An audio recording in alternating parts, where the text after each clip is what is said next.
नोरमा group, जो सोचता है वो करता है। आपके अपने सपनों का आशियाना। नमस्कार, मैं हूं सागर कुमार। भारत लाइव देख रहे हैं आप। इस वक्त की बड़ी खबर देखिए, बिहार में चुनाव का ऐलान हो गया है। जी हां, जिसका इंतजार सभी को था वो घड़ी आ गई है, वो वक्त आ गया है। पॉलिटिकल कॉरिडोर में जो हलचल मची हुई थी, मुख्यमंत्री नीतीश कुमार दिल्ली गए हुए थे और उसके बीच में ही बड़ा खेल हो गया है।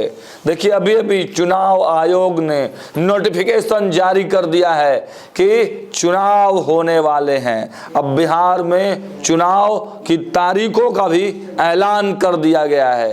देखिए, अभी अभी उपचुनाव हुए हैं बिहार के अंदर। आपने देखा कि पहले विधानसभा का उपचुनाव हुआ। विधानसभा के उपचुनाव में किस प्रकार लेफ्ट, राजद और कांग्रेस तमाम दलों ने मिलकर चुनाव लड़ा और उनकी किस प्रकार की गति हुई है यह भी आपने देखा। एनडीए जो है 4 में 4 सीट ले गई। उसके बाद आपने देखा कि एमएलसी का एक सीट का जो उपचुनाव होना था वह भी हुआ, वह भी काफी धमाकेदार रहा। हालांकि उसमें ना ही एनडीए और ना ही इंडिया ब्लॉक, उसमें निर्दलीय उम्मीदवार ने वहां से बाजी मार गई। लेकिन ओवरऑल देखा जा रहा था कि एनडीए पूरी तरह से मजबूत स्थिति में है। जो जातिगत समीकरण है और जो वोट बैंक है भाजपा और नीतीश कुमार के, वो इंटैक्ट है और उसमें प्लस पॉइंट की भूमिका में जीतन राम मांझी, उपेंद्र कुशवाहा के ये तमाम और के साथ साथ चिराग पासवान की भी अहम भूमिका थी और सभी ने मिलकर एकजुटता का परिचय देते हुए एनडीए को 100% स्ट्राइक रेट के साथ जीत दिलाई। अब सवाल ये उठता है कि अब आने वाले चुनाव में क्या होगा। देखिए, अंदाजा तो यही लगाया जा रहा है कि जो चुनाव की घोषणा हुई है उसमें राजद को भी इस चुनाव में भी सीधे सीधे 1 सीट का घाटा होने जा रहा है। देखिए, हम बताते चलिए, जो चुनाव का ऐलान हुआ है वो एमएलसी जो पद होता है, विधान परिषद सदस्य का जो पद होता है, उसके लिए है। आप जानते हैं कि आरजेडी से पूर्व विधान पार्षद रहे सुनील कुमार सिंह की सदस्यता चली गई थी। मुख्यमंत्री नीतीश कुमार पर मिमिक्री के आरोप में उनकी सदस्यता चली गई थी और सदस्यता जाने के बाद इस पर अब चुनाव होने जा रहा है। इसका नोटिफिकेशन आज ही जारी कर दिया गया है। 23 जनवरी को विधानसभा में वोटिंग होगी और उसी दिन गिनती भी हो जाएगी। रिजल्ट भी उसी दिन घोषित कर दिया जाएगा। वोटिंग का समय सुबह 9 बजे से शाम 4 बजे तक का रखा गया है। इस चुनाव के लिए नामांकन की प्रक्रिया 6 जनवरी से शुरू होगी। नामांकन की अंतिम तिथि 13 जनवरी रखी गई है। हम आपको विस्तार में अगर बताएं तो देखिए, आरजेडी एमएलसी सुनील कुमार सिंह, जो कि विस्कोमान में एक समय के बड़े चेहरा के रूप में जाने जाते थे और लालू परिवार के काफ़ी करीबी हैं। हर डिसीजन में लालू परिवार के साथ में रहते थे। राबड़ी देवी के मुँह बोले भाई भी कहे जाते हैं। राबड़ी देवी इनको राखी भी मानती हैं। तो सुनील कुमार सिंह ने 13 फरवरी 2024 को राज्यपाल के अभिभाषण पर वाद विवाद के दौरान सीएम नीतीश कुमार पर मिमिक्री कर दी थी। मुख्यमंत्री के खिलाफ उन्होंने आपत्तिजनक टिप्पणी की थी। ऐसे में जेडीयू के एमएलसी भीष्म सहनी ने इस संबंध में आचार समिति के समक्ष याचिका दायर की थी और विधान परिषद की आचार समिति को जांच का जिम्मा दिया गया था। आचार समिति के अध्यक्ष सह विधान परिषद के उपसभापति प्रोफेसर रामवचन राय ने इसी साल 2024 जुलाई में सभापति को अपनी रिपोर्ट सौंप दी। इसमें एमएलसी पर लगाए गए आरोपों को सही करार दिया गया और अनुशासनात्मक कार्रवाई की अनुशंसा कर उनकी सदस्यता रद्द की गई। हालांकि इस पूरे घटनाक्रम में एक और राजद के एमएलसी की संलिप्तता थी। उनका नाम है कारी सोहेब।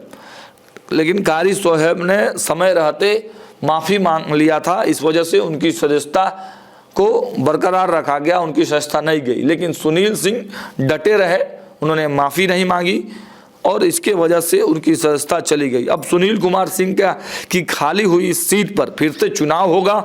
उधर सवाल है कि क्या सुनील सिंह वापस नामांकन कर सकते हैं।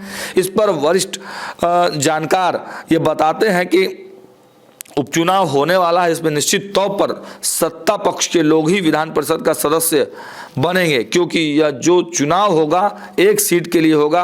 वोटिंग सभी 243 विधायक करेंगे तो निश्चित तौर पर एक भी संख्या किसी की ज़्यादा रहेगी तो उसकी जीत होगी। सत्ता पक्ष की संख्या ज़्यादा है तो यह सीट भले आरजेडी के खाते में थी, लेकिन अब यह सीट सत्ता पक्ष के पास चला जाएगा। उम्मीद की जा रही है कि यह चुनाव भी निर्विरोध जीत लिया जाएगा। देखिए, हो सकता है मुख्यमंत्री नीतीश कुमार जब दिल्ली में आज मौजूद हैं, अगर कहा जा रहा है कि उनकी नाराज़गी है और उसके बाद उनको मनाने की सारे कवायद फेल हो चुके हैं, लेकिन चिराग पासवान ने भी उनको मनाने की कोशिश की है। और अब देखने वाली बात होगी कि जब भारतीय जनता पार्टी से उनकी साठगांठ अगर बच जाती है सरकार, तब भाजपा और जनता दल यूनाइटेड मिलकर यह तय करेगा कि आखिर उन किसके पास ये सीट जाएगी। क्योंकि 5 दल हैं बिहार के, एनडीए ब्लॉक में 5 दल हैं, 5 दल में से किसको ये सीटें मिलती हैं, यह एक बड़ा सवाल है। लेकिन अभी खबर यह आ रही है दिल्ली से कि मुख्यमंत्री नीतीश कुमार भाजपा के कुछ नेताओं से, कुछ यानी कि बड़े जो शीर्ष नेतृत्व हैं, शीर्ष चेहरे हैं, उनसे कुछ बातचीत करने को तैयार हुए हैं। अब देखिए उस बातचीत के बाद क्या कुछ निकल कर आता है वह भी हम अपडेट देंगे। देखते रहिए भारत लाइव। बहुत बहुत धन्यवाद।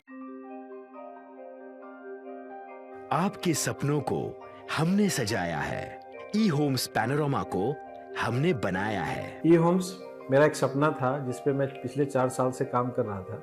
हमने जो बनाया है वो सबने है माना। ई होम्स पैनोरमा में हो आपका भी आशियाना। और फाइनली हमने 2021 में इस प्रोजेक्ट को लॉन्च किया। बहुत लोग अप्रिशिएट कर रहे हैं कि पूर्णिया जैसे शहर में, बिहार के, एक तो बिहार की बात करें उसमें भी पूर्णिया जैसे छोटे जगह में इस तरह का लाइफस्टाइल देना, ये सुन के हम लोगों को बहुत अच्छा लगता है। ई होम्स में हमने कुछ और भी किया है, जैसे हम जिस जगह में रह रहे हैं हमारे फैमिली सिक्योर हो, उनको सिक्योरिटी का ध्यान में रखा है। आपकी सुविधा और सुरक्षा आपके लिए खास है, ये आपका विश्वास है। इसमें आर्टिफिशियल इंटेलिजेंस का 7 लेयर सिक्योरिटी का हमने इस्तेमाल किया है। लस ग्रीन कैंपस को बनाया है। यदि हमारा बाउंड्री वाल है तो वो वर्टिकल गार्डन है। ये जितनी भी फैसिलिटी होता है एक इंटरनेशनल टाउनशिप में ई होम्स है, ये हम लोग विश्वास नहीं कर पा रहे हैं। जो भी हमारे मित्र, दोस्त या जो भी हमारे बाहर के बाहर आते हैं तो हम लोगों को बहुत अच्छा सुनने को मिलता है और बहुत अच्छा क्रेडिट मिल रहा है। वो सारा हमने सिर्फ एक बिल्डिंग नहीं बनाया, हमें एक बहुत अच्छा लाइफस्टाइल दिया ई होम्स में, और मेरा एक सपना था जिसको मैं आज फुलफिल होते हुए देख पा रहा हूँ। ये आपका आवास है। ई होम्स पैनोरमा में अब आपका निवास है। E Homes Panorama, luxurious lifestyle redefined. Panorama group, जो सोचता है वो करता है। अगर ये वीडियो पसंद आई और वह बिहार के राजनीति और बिहारियत से सरोकार रखेनी तो सब्सक्राइब बटन दबा के चैनल के सब्सक्राइब कर ली। ओजे एगो घंटी बा, ओकरा बटन दबा देला से कुल सटीक और मारक खबर रुआ मुफ्त में मिल जाई। अगर रुआ पत्रकारिता के हमनी के नया प्रयोग में सहयोग कर चाहतानी तो ज्वाइन बटन दबा दी। पेटीएम नंबर नोट कर ली 9386816700।